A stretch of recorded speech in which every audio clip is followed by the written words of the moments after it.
V3 news లక్ష్యం సమాజహితం. నేను శృతి. బులెటిన్ల ముందుగా హెడ్లైన్స్ చూద్దాం. జహీరాబాద్ లో డబుల్ బెడ్రూమ్ ఇళ్ల పనులను పరిశీలించిన మంత్రి హరీష్ రావు. పనులను త్వరితగతిన పూర్తి చేయాలని అధికారులకు ఆదేశాలు. సంగారెడ్డి జిల్లా కల్కా కాటన్ మిల్ CCI కేంద్రంలో అగ్ని ప్రమాదం. కేంద్రంలో 30,000 క్వింటాల్ పత్తి నిల్వ ఉందంటూ స్థానికుల ఆవేదన.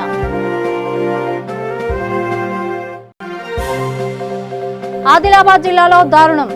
కుటుంబ కలహాల నేపథ్యంలో పెట్రోల్ పోసుకుని ఆత్మహత్యకు పాల్పడ్డ వ్యక్తి.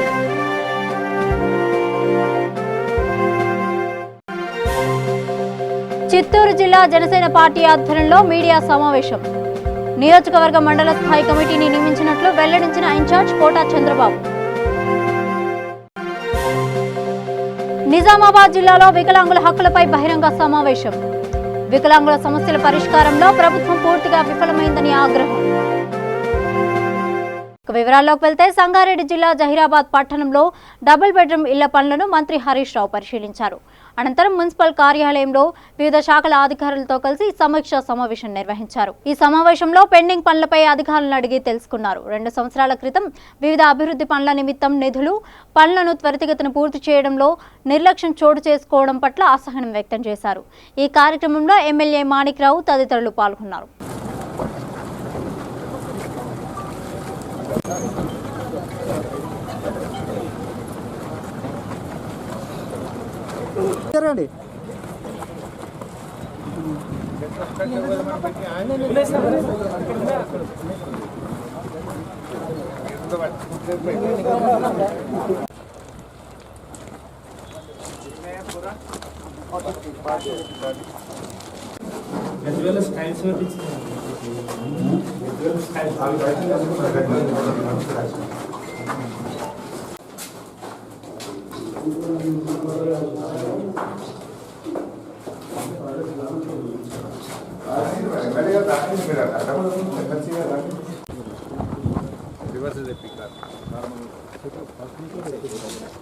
అవునా ఫస్ట్ డేట్ ఇవ్వాలి చెప్పాలి. మనో డేట్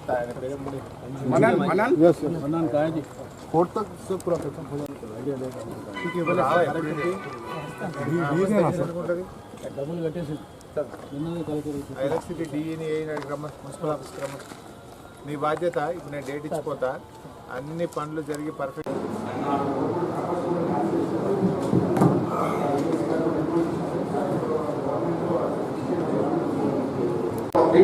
స్టార్ట్ చేశారు సార్. అంతే తర్వాత మిగతా చోట మొత్తం మీద కంప్లీట్గా పెండింగ్ పెట్టారు సార్. నాతో సార్ టోటల్ 24 టౌన్స్ అయితే ఉందో ఈ 24 టౌన్స్ కూడా వాళ్ళకి సార్ ట్రాన్స్ఫర్ రీకాల్ చేయడానికి లేకుండా చేయడం జరిగింది. దాదాపు 6-7 months ఇష్యూ పెండింగ్ ఉంది సార్. గవర్నమెంట్ 3 TMC వరకు అంటే 1.13 TMC మారుకోవచ్చు. అంటే ఫిబ్రవరి నెలాఖరులో స్టార్ట్ చేసి ఎండాకాలం మొత్తం నీళ్ళు ఇస్తామండి. మార్చ్, ఏప్రిల్, మే, జూన్. దొంగల అవకాశం నీళ్లు లీక్ అవుతున్నాయి. ఊకే సదాశివపేట పోయేది రిపేర్ అయింది. అది మనకి పోయినసారి జూన్ లో ఆపేసినాం సార్. ఈ 10 months గ్యాప్ వచ్చి చెప్పడం లీక్ లో వస్తుంది చెప్పేసి ఒక 5 days ముందు అంతా టెస్టింగ్ చేసుకొని మార్చ్ 1st నుంచి శాంక్షన్ చేసినాం కదా. ఎన్ని కోట్లు అది ట్యాంకులే దాంట్లో తెచ్చిన చూడు బ్యాంక్ దాంట్లో ఎవరు చేస్తారు అది ఒప్పుకోలేదు సార్. అది కొంచెం పెద్దగా అయింది. ఒక 2 days రావట్లేదు సార్. నేను ఈరోజు రాత్రి ఆపేసి ఇవాళ నైట్ ఆన్ అయింది. మళ్ళీ రేపటి నుంచి నీళ్ళు గౌరవపల్లి మండలం మొత్తం అయిపోయింది సార్. మౌడంపల్లి మోహన్ రెడ్డి ఉన్నాడు ఆయన సార్. ఉండండి. ఈ జైరాబాద్ బోటింగ్ స్టార్ట్ చేసింది సార్. సంగారెడ్డి జిల్లా మేలాసంగం గ్రామ శివారులో గల కల్కా కాటన్ మిల్ CCI కేంద్రంలో అగ్ని ప్రమాదం చోటు చేసుకుంది. షార్ట్ సర్క్యూట్ కారణంగా CCI కేంద్రంలో మంటలు చెలరేగాయి. దీంతో కేంద్రంలో నిల్వ ఉన్న పత్తి దగ్ధమైంది. CCI కేంద్రం మీదుగా ప్రయాణిస్తున్నటువంటి చంటి క్రాంతి కిరణ్ మంటలను గమనించి వాహనాన్ని నిలిపి అక్కడున్న స్థానికులతో కలిసి మంటలను ఆర్పే ప్రయత్నం చేశారు. మిల్లో 30,000 క్వింటాల్ వరకు పత్తి నిల్వ ఉందని స్థానికులు ఆరోపించారు.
అన్నా నమస్తే మాట్లాడతలేవు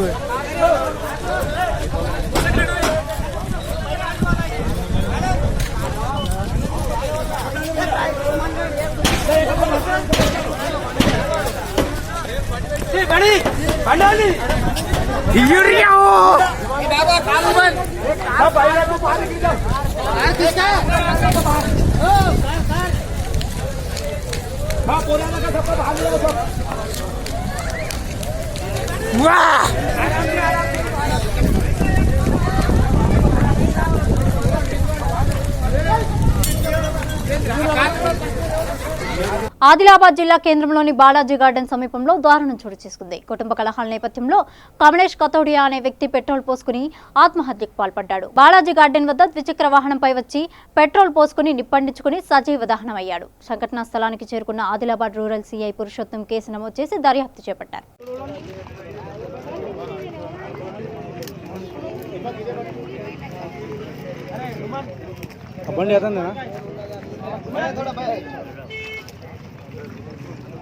मरगा खत्म होगा हाँ वेल्डिंग कार का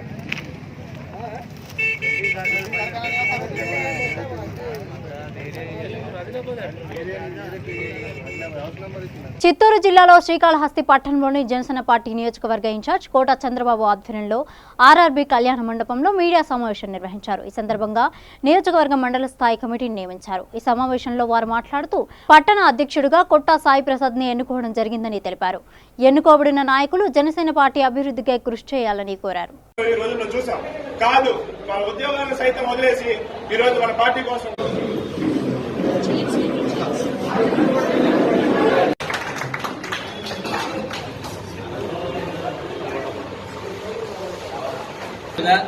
వి సుకన్య గారిని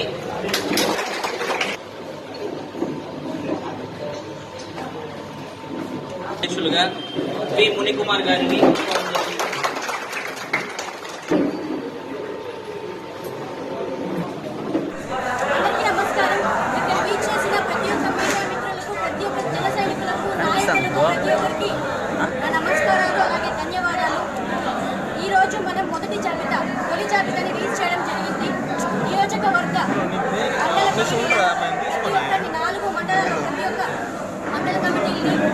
టౌన్ ప్రెసిడెంట్ని, వైస్ ప్రెసిడెంట్ని, అలాగే మండల నాయకుల్ని అందరినీ ఈరోజు విడుదల చేయడం జరిగింది. మేమందరం చర్చించుకొని మిగతా రెండవ జాబితా, మూడవ జాబితా ఎప్పుడు రిలీజ్ చేస్తామో ఒక చర్చకి పార్టీ ప్రెసిడెంట్తో వాళ్ళని ఒకసారి మాట్లాడి ఎవరైతే చెప్తారో వాళ్ళ ద్వారా ఒక డిసైడ్ అయ్యి కమిటీని ఏర్పాటు చేసి ఒక రెండవ జాబితా రిలీజ్ చేయడం జరుగుతుంది. నియోజకవర్గంలో ప్రతి ఒక్కరు జన సైనికులు, నాయకులు ప్రతి ఒక్కరు కొట్టేసారి వారి ఆధ్వర్యంలో కాళహస్తి నియోజకవర్గం, అలాగే మన మహిళా అధ్యక్షురాలు సుకన్య అక్క గారితో ప్రతి ఒక్కరు మీరు అందరూ కలిసికట్టుగా మన బలం. నిజామాబాద్ జిల్లా కేంద్రంలోని వికలాంగుల హక్కులపై సమావేశం నిర్వహించారు. ఈ సందర్భంగా వికలాంగుల హక్కుల జాతీయ అధ్యక్షురాలు సుజాత సూర్యవంశీ మాట్లాడుతూ అర్హులైన వికలాంగులకు సంక్షేమ పథకాలు అందడం లేదని, కొద్దిపాటి లోపం ఉన్న వారికి సంక్షేమ పథకాలు, పెన్షన్లు, బ్యాటరీతో చెందిన రిక్షాలు చేరుతున్నాయని మండిపడ్డారు. వికలాంగుల సమస్యల పరిష్కారంలో ప్రభుత్వం పూర్తిగా విఫలమైందని ఆగ్రహం వ్యక్తం చేశారు. చదువుకున్న వికలాంగులకు ఎంప్లాయ్మెంట్ బేసిక్ ప్రకారం ఉద్యోగ అవకాశాలు కల్పించాలని, లేని పక్షంలో ఆందోళన ఉధృతం చేస్తామని హెచ్చరించారు. ఈ 3 నెలల పెన్షన్ మనకి రాకపోతే మనము ఎంతమంది ఇక్కడ ఉన్నామో అంతమంది పెన్షన్ మీదనే బతికే వాళ్ళము. కాబట్టి మన పెన్షన్ ఈ గవర్నమెంట్ ముంచేస్తుంది.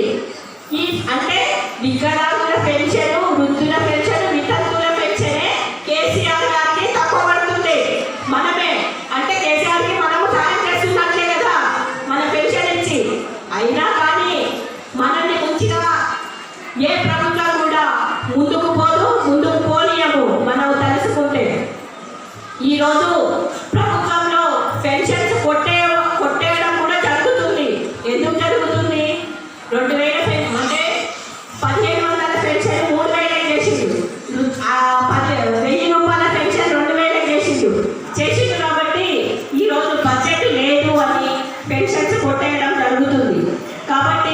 ఏదైతే మన మెడికల్ సర్టిఫికేట్స్ ఉన్నాయో ఆ మెడికల్ సర్టిఫికేట్లలో కూడా పర్సంటేజ్ తక్కువ చేసి ఆ పర్సంటేజ్ ఉన్న వాళ్ళకి తక్కువ చేసి లేని వాళ్ళకి ఎక్కువేసి పెన్షన్స్ ఇస్తున్నారు. మనమందరము దీన్ని గమనించుతున్నాము. ఈరోజు మోటార్ సైకిళ్ళు కరెంట్ మోటార్ సైకిళ్ళు కవితమ్మ గారు ఈరోజు మనకి 3,000 చిల్లర అప్లికేషన్స్ తీసుకొని 400 చిల్లర మోటార్ సైకిళ్ళు పంపిణీ చేసింది. ఆ మోటార్ సైకిల్ ఎవరికి పంపిణీ చేయాలి? కాళ్ళు ఖర్చు పడ్డ వాళ్ళకే ఆ మోటార్ సైకిల్ పంపిణీ చేయాలి. కానీ ఇక్కడ నష్టపోయింది ఎవరు? అరువులైన వికలాంగులు నష్టపోయిండు, అనాథుడు లాభం పొందేడు. వేలు ఇరిగిన వికలాంగుడికి మోటార్ సైకిల్ ఇవ్వడం అంత కరెక్టా?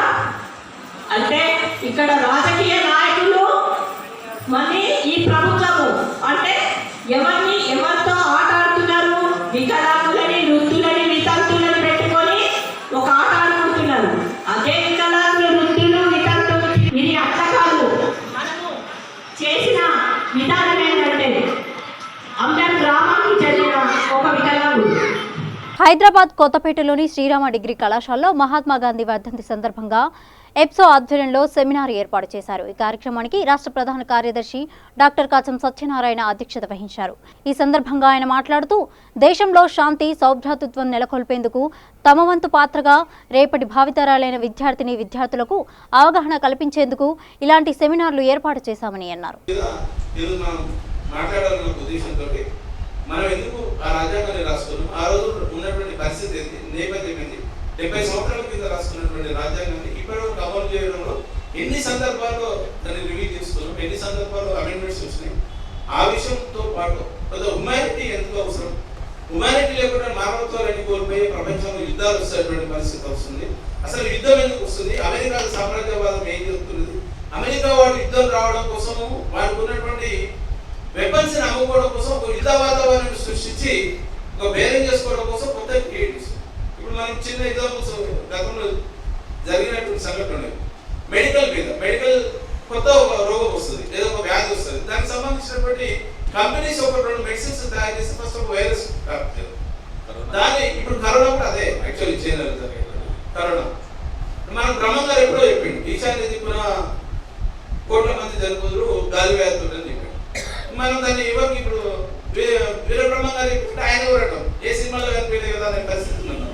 అంటే ఇప్పుడున్న జనరేషన్ కట్టడం కాబట్టి మనకు ఇతిహాసాలు ఏమి చెప్తున్నాయి, పురాణాలు ఏం చెప్తున్నాయి, దాని మీద లేనటువంటి నేపథ్యంలో ఈరోజు మాట్లాడుకుంటున్నటువంటి పరిస్థితి. కాబట్టి దాని మీద ఇక్కడ ఉన్నటువంటి పిల్లలు ఎవరు, మీరు ఎవరు రాజ్యాంగం గురించి కానీ మానవత్వం గురించి కానీ ఒక 4-5 మాట్లాడితే మేము సంతోషపడతాం. అంటే మా శ్రీరామ్ డిగ్రీ కాలేజీలో ఇంత యాక్టివ్ ఉన్న పిల్లలు పర్లేదు అనే ఒక ఉంటుంది. దాన్ని బట్టి ఇక్కడికి వచ్చినటువంటి మా ముఖ్యమంత్రి డాక్టర్ సుధాకర్ గారు చిన్నప్పటికెళ్ళంటే స్కూలింగ్ నుండే లీడర్షిప్ చేసి దాదాపు ప్రపంచంలో ఉన్నటువంటి ఒక 40-50 దేశాలు తిరిగి వచ్చిన ఘనత ఆయనకు ఒక్కొక్కరు. ఓన్లీ మూవ్మెంట్ల కోసమే, ఉద్యమాల కోసం ఆయన మొత్తం లైఫ్ ని సాక్రిఫైస్ చేసి తిరుగుతున్నాడు. ఎక్కడో మార్పుకు ప్రస్తావన తీసుకొస్తే మార్పుకు బీజం వేసేటువంటి పరిస్థితులు ఉన్నాయి. కాబట్టి శాంతి కోసం పరిరక్షించే దాంట్లో మేమంతా ఒక సంఘంగా ఏర్పడి ఆ శాంతిని మీకు సంబోధన చెప్పడం కోసం మేము ఇక్కడికి రావడం జరిగింది.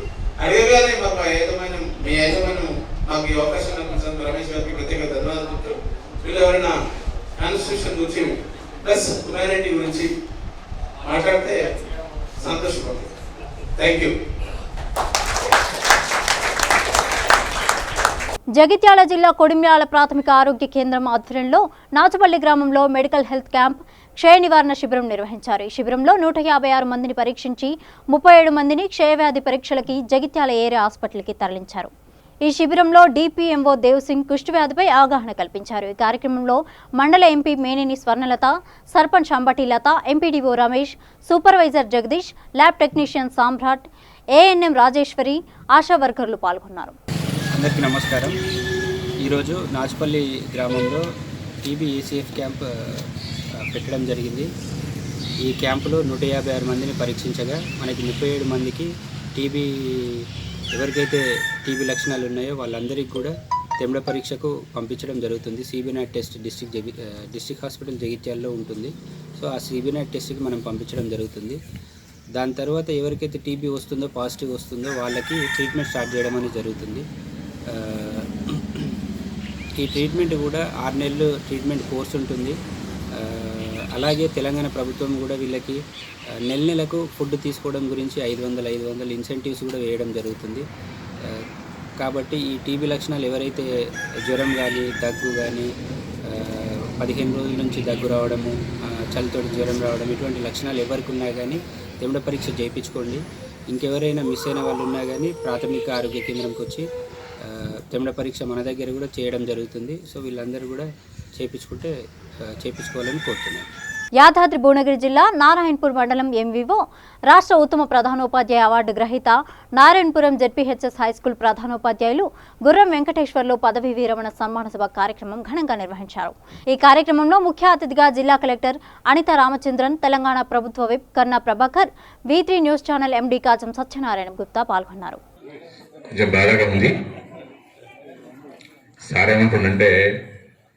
మనుషులు కాదు, నాకు ఈ చెట్లు కూడా మాట్లాడుతున్నాయి, నాతోటి ఇక్కడ ఉన్న చెట్లు, రాళ్ళు కూడా మాట్లాడుతున్నాయి, నువ్వు రేపటి నుంచి రావు కదా అని. ఈ గోడలు కూడా చెప్తున్నాను, నువ్వు రేపటి నుంచి రావు కదా అని. కాబట్టి ఈ అనుబంధాన్ని, పిల్లలతో సాంగత్యాన్ని రేపటి నుంచి అవకాశం ఉండదు. మనుషులు చాలామంది రకరకాలు ఉంటారు. ఒక ఎగ్జాంపుల్ చెప్తా ఉంటాను. నేను ఉస్మానియా యూనివర్సిటీలో అప్పుడెప్పుడు 40 సంవత్సరాల క్రితం రంగనాథానంద అనేటువంటి ఒక రామకృష్ణ మిషన్ ప్రెసిడెంట్ ఒక మీటింగ్ పెడితే అందులో వైస్ ఛాన్సలర్లు, ప్రొఫెసర్లు అందరూ వచ్చి వాళ్ళ పరిచయాలు చేసుకుంటా ఉన్నారు. పరిచయాలు చేసుకుంటుంటే లాస్ట్కి ఏమంటాడంటే ఆయన, ఇందులో 2 మనుషులు ఉన్నారని అడిగిండు ఆయన. మీరు గొప్ప వైస్ ఛాన్సలర్లు, ప్రొఫెసర్లు ఉంటారు కదా, మనుషులు ఉన్నవారని ఉన్నారా అని అడిగిండు. కాబట్టి చాలా మనుషులు లేరండి, మనుషులు లేరు. కాబట్టి ఈ పిల్లలు మనుషులు. అందువల్ల పిల్లలు మనం దూరం అవుతామని చెప్పేసి కొంచెం బాధ అనిపిస్తుంది. నేను పనిచేసినటువంటి సుమారు 10 స్కూళ్ళల్లో నేను ఏ స్కూల్లో పనిచేసినా కూడా ఎప్పుడు కూడా నేను ప్రార్థనకు రాని రోజంటూ ఉండదు. నాకు నా దాంతో కొలీగ్స్ కూడా చాలా మంది వచ్చారు. ప్రార్థనకు రాకపోతే నేను బడికి రాను. తర్వాత ఎప్పుడు కూడా నా క్లాస్ నేను ఎప్పుడు ఇంటికి ముచ్చట పెట్టేటువంటి మనసుతో నాది కాదు. నా స్టాఫ్ రూమ్లో ముచ్చట పెట్టనే. అట్లా నా సర్వీస్ అంతా గడిచిపోయింది.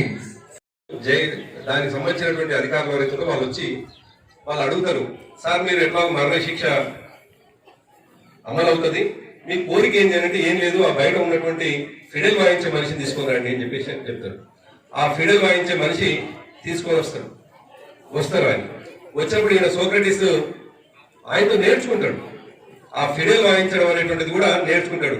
ఇక అక్కడ ఉన్నటువంటి అందరూ కూడా షాక్ అవుతారు, ఏంది ఈయన ఈ చనిపోయే టైంలో కూడా ఫిడల్ వాయించుకోవడం నేర్చుకుంటుండేది అని వాళ్ళ ఆలోచన చేసిన తర్వాత వాళ్ళు నేర్పించిన ఆయన వెళ్ళిపోయిన తర్వాత అక్కడ ఉన్నటువంటి అధికారులు అడుగుతారు, ఏం సార్ మీరు చనిపోయే ముందు కూడా అంటే, నేనే కాదు, నేను తప్పకుండా చనిపోవాల్సిందే, చనిపోవడం అనేటువంటిది ఆగదు, కానీ చనిపోయే ముందు కూడా నేను ఏం నేర్చుకున్నా అనేటువంటిది మాత్రమే ఇంపార్టెంట్. చనిపోయేటువంటి ముందు కూడా ఈ సమాజం నుంచి నేను ఏం నేర్చుకున్నా అనేటువంటిది ముఖ్యం. కాబట్టి చనిపోవడం ఆగదు అనేటువంటి మాటని గుర్తు చేస్తూ సోక్రటీస్ సంబంధించింది. సోక్రటీస్ చనిపోయే ముందు కూడా నేర్చుకున్నటువంటి అనేక అంశాలు. అందుకే ఏమంటున్నారంటే, ఈ భూమి మీద ఉన్నటువంటి మనం తప్పకుండా నిత్యం ఏదో నేర్చుకోవాల్సినటువంటి అవసరమే ఉంటుంది. ఈ మధ్యకాలంలో పిల్లలు ఒక అలవాటు అయిపోయింది. పిల్లలకి ఏది చూసినా, మేము గతంలో మేము చదువుకుంటున్నప్పుడు, ఇదే స్కూల్లో నేను చదువుకుంటున్నప్పుడు, ఈ స్కూల్ అయిపోయిన తర్వాత కూడా ఎవరైనా నా ఫ్రెండ్ ఎవరైనా బయట అడిగితే ప్రభాకర్ ఎక్కడ ఉంటాడు రా అని అడుగుతుండే. ప్రభాకర్ ఎక్కడ ఉండే గ్రౌండ్ లో దొరుకుతాడు పోదని చెప్తుండే. అంటే మేము గ్రౌండ్కి వస్తుంటే నా అడ్రస్ ఎక్కడ, నా కేర్ ఆఫ్ ఎక్కడ అంటే ఆఫ్టర్ ఇది కూడా నా కేర్ ఆఫ్ అడ్రస్ ఎక్కడంటే గ్రౌండ్ ఉంటుండే. కానీ ఇప్పటి పిల్లల కేర్ ఆఫ్ అడ్రస్ ఎక్కడ పడుతుంది మీకు? ఇప్పటి పిల్లల కేర్ ఆఫ్ అడ్రస్ అయితే కంప్యూటర్, ల్యాప్టాప్, లేకపోతే సెల్ ఫోన్, ఐప్యాడ్. 31వ జాతీయ రహదారి భద్రతా వారోత్సవాల సందర్భంగా నిర్మల్ గ్రామీణ పోలీస్ స్టేషన్ పరిధిలోని మేడిపల్లి గ్రామంలో ట్రాఫిక్ నియమాలపై అవగాహన కార్యక్రమం ఏర్పాటు చేశారు. ఈ సందర్భంగా ఎస్పీ మాట్లాడుతూ రోడ్డు ప్రమాదాల నివారణకు ట్రాఫిక్ నియమాల ఆవశ్యకత గురించి, రహదారి భద్రతపై అవగాహన కల్పించారు. ఈ కార్యక్రమంలో CI Srinivasa Reddy, SI Krishna Kumar, Medipalli sarpanch Durga Padmakar, police సిబ్బంది పాల్గొన్నారు. Definitely inform to your brothers, parents and everybody to use helmet. Top priority is a helmet. Using of helmet to the head is very very important to protect your brain and head. That only will save your life. ప్రాణం ఉంటేనే మనకు అన్ని, ప్రాణం ఉంటేనే ఏదైనా achieve చేయగలము, ఏదైనా సాధించగలము, ఎవరితోనైనా కూడా మనము కాంపిటీషన్లో నిలవగలుగుతాము. when there is no life, road users అంతా కూడా, two wheeler users, auto, taxi, tractor, Tata magic నడిపే ప్రతి ఒక్కరు కూడా రోడ్డు పైన అవగాహన కలిగి ఉండాలి. రోడ్డు నియమాల గురించి తెలుసుకోవాలి, ఎంవీ రూల్స్ గురించి తెలుసుకోవాలి. ఈ నియమాలను తెలుసుకున్న తర్వాత వాటికి తప్పకుండా మనము పాటించినట్టే కొంతలో కొంత అయినా కూడా ఫ్యాటల్ రోడ్ యాక్సిడెంట్స్ మనం నివారించవచ్చు అని చెప్పేసి, మనము స్పీడ్గా రోడ్డు బాగుందని చెప్పేసి, ఇప్పుడు మనకు నిర్మల్ జిల్లా అయిన తర్వాత రోడ్లు కూడా అన్ని 4 లేన్ రోడ్స్ అయిపోయినాయి. ఆ తర్వాత వెహికల్స్ కూడా చాలా పికప్తోని ఆన్ చేసిన వెంటనే ఫస్ట్ గేర్ నుంచే ఫుల్ పికప్తోని పోయే వెహికల్స్. సో మనందరికీ అంటే అవసరాల రీత్యా, పనుల రీత్యా తొందరగా పనులు చేసుకొని తొందరగా కంప్లీట్ చేసుకొని రావడానికి మంచి రోడ్లు, మంచి వెహికల్స్ ఉన్నాయని చెప్పేసి, దానికి సంబంధించిన వాటితో పాటుగానే కొన్ని నియమాలు కూడా ఉంటాయి. కాబట్టి రోడ్డు పైన వెళ్తున్నప్పుడు రోడ్ సైనేజెస్ ఉంటాయి. అవన్నీ కూడా మనము చూసి వాటికి తగ్గట్టు అందులో పర్టికులర్గా ఆ బ్లాక్ స్పాట్స్ని ఐడెంటిఫై చేసుకుని అక్కడ ఇవన్నీ కార్యక్రమాలు, రంబుల్ స్ట్రిప్స్ అంటే మనకు అక్కడ కొంచెం స్పీడ్ అరెస్ట్ అవ్వడానికి అవకాశం ఉంటుంది. స్పీడ్ పోస్టులు పెట్టడం వల్ల, జిగ్జాగ్ మేనర్లో వెహికల్ పోవడం వల్ల అక్కడ కూడా స్పీడ్ అరెస్ట్ అయ్యే అవకాశం ఉంటుంది. ఇన్ కేస్ ఎవరైనా సడన్గా అడ్డం వచ్చినా, ఎవరైనా అవుట్ ఆఫ్ ఇగ్నోరెన్స్ రోడ్ పైకి వచ్చినా కూడా ఈ స్పీడ్ తక్కువ ఉండడం వల్ల యాక్సిడెంట్ అయినా కూడా మనకు హెల్మెట్ ఉన్నట్టు ఉంటే తలకు దెబ్బ తాకకుండా చిన్న ఇంజరీస్ తోని మనం బయటపడే అవకాశం ఉంటుంది. ఈ విధంగా మనం NH61 మీద all places wherever approach roads are there we're trying to put, elders అందరికి చెప్పి insist them to use helmet and insist them to carry licence and insurance and RC. Drink drive చేయకూడదు, డ్రింక్ చేసి drive చేయకూడదు, phone మాట్లాడుతూ, mobile మాట్లాడుతూ drive చేయకూడదు, control ఉండదు, concentration, focus అంతా కూడా మనము కాన్వర్జేషన్ మీద ఉంటుంది. సో ఆపోజిట్లో ఎవరు వస్తున్నాడో తెలియదు, తను ఎవరికి హిట్ చేస్తున్నాడో తెలియదు. కాబట్టి దయచేసి use all traffic rules, traffic signages ను, అవేర్నెస్ ను పెంచుకొని ఈ యాక్సిడెంట్స్ నిరోధించాలని చెప్పేసి ఈ యొక్క మీటింగ్ యొక్క ఉద్దేశం అది. నిజామాబాద్ జిల్లా బోధన్ మండలం 30 గ్రామాల నుండి ఇసుక తవ్వకాలను నిలిపివేయాలని డిమాండ్ చేస్తూ మందర్నా గ్రామస్తులు రిలే నిరాహార దీక్ష చేపట్టారు. జై జవాన్ జై కిసాన్ అంటూ నినాదాలు చేస్తూ ఆందోళన చేపట్టినా అధికారులు స్పందించట్లేదంటూ గ్రామస్తులు వాపోయారు. నిబంధనలకు విరుద్ధంగా ఓవర్లోడ్తో లారీల్లో ఇసుక నింపి తరలిస్తున్నారని, ఈ ఘటనపై ఉన్నతాధికారులు చర్యలు తీసుకుని తమకు న్యాయం చేయాలని వారు కోరారు. ఈరోజు మూన్సా గ్రామ రైతులము ఇక్కడ మందర్నా క్వారీ TSMDC వాళ్ళు క్వారీకి అనుమతి ఇచ్చారు. ఆ అనుమతి ఇచ్చిన దాంట్లో మరి రోజుకు ఒక 30, 40, 50 లారీలు ఆన్లైన్లో ఒక 10 నిమిషాల్లో 30, 40 లారీలకే పర్మిషన్ దొరుకుతుంది. ఇక్కడ కొన్ని వందల కొద్ది లారీలు వచ్చి మరి ఓవర్లోడ్ నింపి 40, 45, 50 టన్నుల లోడ్లతోని ఇక్కడ హున్సా గ్రామంకి వెళ్తున్నారు. అదే టిప్పర్లు, లోకల్ టిప్పర్లు, బోధన్ టిప్పర్లు వచ్చి మరి వాళ్ళందరూ మరి ఆ వేబీలు ఉన్న దాంట్లో మరి ఆ టిప్పర్లను కూడా ఓవర్లో నింపుకొని మరి ఒక్కొక్కళ్ళు ఒక రోజు 3 ట్రిప్పులు కొట్టడం జరుగుతుంది టిప్పర్లతోని. మరి అక్కడ మరి రెవెన్యూ అధికారులు ఏం చేస్తున్నారు, TSMDC అక్కడ సీసీ కెమెరా పెట్టాలా, మరి వేబిడ్జ్ పెట్టాలా, అక్కడ వేబిడ్జ్ లేదు, సీసీ కెమెరా లేదు, మరి వేబిల్ చెక్ చేసే నాదుడు లేదు. అసలు ఇక్కడ అధికార యంత్రాంగం ఉందా, అసలు అధికారులు ఉన్నారా, రెవెన్యూ అధికారులు ఎవరు పట్టించుకోవట్లేదు. ఇక్కడ ఆర్డీఓ గారికి, కలెక్టర్ గారికి, MRO గారికి కూడా ఫిర్యాదు చేస్తే ఎవరు వచ్చి ఇక్కడ ఆదుకునే నాదుడు లేడు, అడిగే నాదుడు లేడు. ఈరోజు రాత్రి ప్రతిరోజు నిత్యం ఇక్కడి నుంచి కొన్ని వందల ట్రాక్టర్లతో డంపు చేసి దాన్ని నామమాత్రపు సీజ్ చేసి ఒక 20 ట్రాక్టర్లు ఉన్నాయని చెప్పి సీజ్ చేసి దానికి లారీలకు తహసీల్దార్ గారు పర్మిషన్ ఇచ్చి మరి బాజాప్తా పట్ట పగలు దినంలో కాజాపూర్ మందర్నా వరద ముప్పు గ్రామాలు ఎక్కడైతే వరద వస్తుందో, ఎక్కడైతే స్టార్ట్ అవుతుందో అక్కడనే ఈ ఇసుక తవ్వడం జరుగుతుంది. అది ఒక కట్టలాగా, గోడలాగా అడ్డం ఉంది. వరంగల్ జిల్లా వేలేరు మండల కేంద్రంలోని పలు గ్రామాలకు 5.96 కోట్ల నిధులతో రాష్ట్ర మరియు AIBP సాగునీటి పారుదల మరియు ఆయకట్టు అభివృద్ధి శాఖ వెంకటాద్రిపేట గ్రామంలో పెద్ద చెరువు నిర్మాణం పనులకు ఎమ్మెల్సీ పల్లా రాజేశ్వరరెడ్డి, రాష్ట్ర రైతు సమన్వయ సమితి అధ్యక్షులు మరియు తెలంగాణ తొలి ఉప ముఖ్యమంత్రి ఎమ్మెల్యే డాక్టర్ టి రాజయ్య శంకుస్థాపన చేశారు. ఈ కార్యక్రమంలో ఎంపీపీ కేసిరెడ్డి సమీరెడ్డి, జెడ్పీటీసీ చాడ సరిత విజేందర్ రెడ్డి, సర్పంచ్ ధర్మారెడ్డి అధికారులు పాల్గొన్నారు. అనంతరం వేలేరు మండల కేంద్రంలోని గుండ్లసాగర్, సోడశపల్లి, మల్లిగుదుర్గ, మద్దడిగూడెం గ్రామాల్లో పల్లా రాజేశ్వరరెడ్డి మరియు ఎమ్మెల్యే రాజయ్య పర్యటించారు. మండలంలో గల సీసీ రోడ్లు, డ్రైనేజీ, కమ్యూనిటీ భవన్ల పనులకు శంకుస్థాపన చేశారు. వచ్చే వానాకాలం వరకు కనీసం మనకి మన నీళ్లు మన వేరే పనులు మొత్తం నీళ్ళు వచ్చడానికి అని చెప్పి మాట్లాడుతున్నాం. అందులో అక్కడ ఒక 50 కోట్లు ఇస్తే అది అయిపోతే వస్తుందని చెప్పేసి ఎమ్మెల్యే గారు చెప్పారు. కృష్ణాబాద్ ఎమ్మెల్యే గారితో కూడా మాట్లాడిండ్రు. కాబట్టి మనకి కింది బాగానే ఉన్నాం కాబట్టి ఆ వరదకాలం ఇటువైపు పక్కన వచ్చే అవకాశం ఉంది కాబట్టి దానికి ఖచ్చితంగా మనం ప్రయత్నం చేస్తాం. అది ముఖ్యమైనది.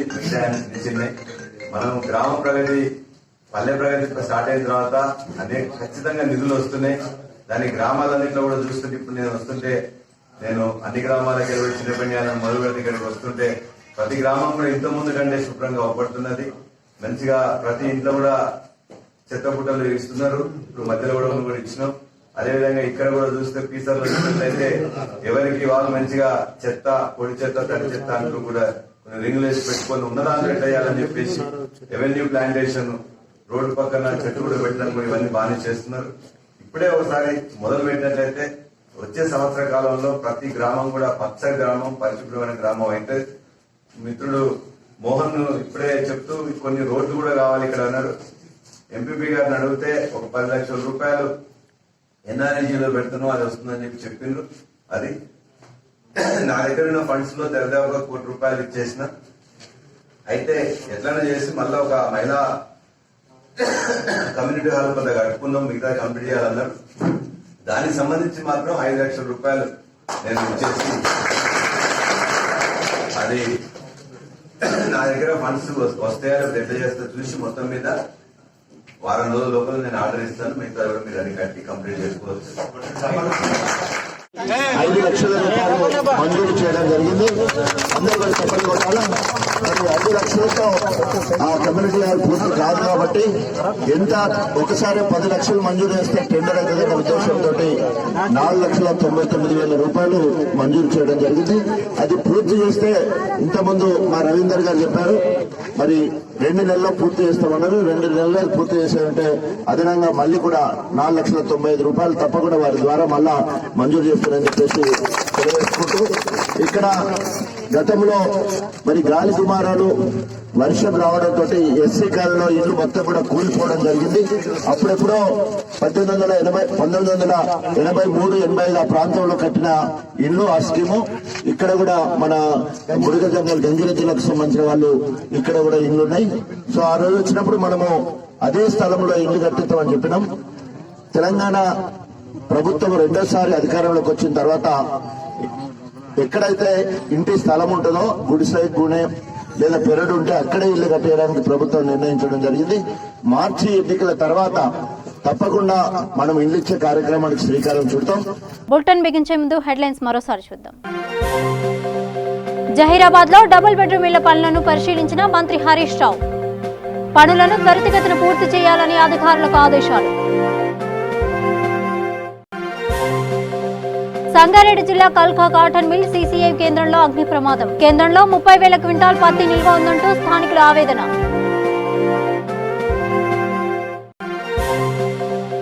ఆదిలాబాద్ జిల్లాలో దారుణం. కుటుంబ కలహాల నేపథ్యంలో పెట్రోల్ పోసుకుని ఆత్మహత్యకు పాల్పడ్డ వ్యక్తి.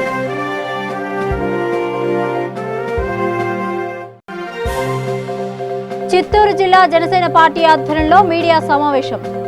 నియోజకవర్గ మండల స్థాయి కమిటీని నియమించినట్లు వెల్లడించిన ఇన్ఛార్జ్ కోటా చంద్రబాబు. నిజామాబాద్ జిల్లాలో వికలాంగుల హక్కులపై బహిరంగ సమావేశం. వికలాంగుల సమస్యల పరిష్కారంలో ప్రభుత్వం పూర్తిగా విఫలమైందని ఆగ్రహం. ఇది బులెటిన్ అప్డేట్స్. మరిన్ని అప్డేట్స్ కోసం చూస్తూనే ఉండండి V3 న్యూస్. లక్ష్యం సమాధానం.